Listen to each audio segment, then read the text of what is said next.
காத்தடிக்கும் ஆசை சீரியலை பார்த்தீங்கன்னு சொன்னா, மனோஜ் ரோஹிணிய நம்பி அவர் சொன்ன ஹோட்டலுக்கு சென்று வசமாக சிக்கிக் கொள்கிறார்.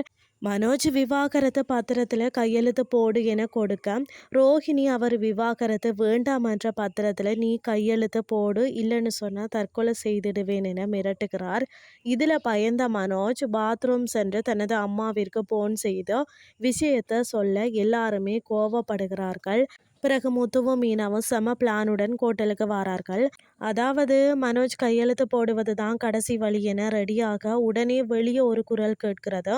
அது வேறும் யாரும் இல்ல, ரோஹிணி மகன் கிறிஸ் தான். மகனின் குரல் கேட்டதும் அவன் ஏன் இங்க வந்தான் என ஷோக் ஆகி ரோஹிணி கதவை திறக்க மனோஜ் எப்படியோ தப்பிக்கிறார். வீட்டிற்கு மனோஜ் வர உடனே விஜயா வீட்டில எல்லாம் தப்பாகவே நடக்கிறது, எல்லாமே இவளால தான் என வழக்கம் போல விஜயா மீனாவை குற்றம் சாட்டுகிறார். இதுதான் இன்றைய நாளுக்கான எபிசோட்.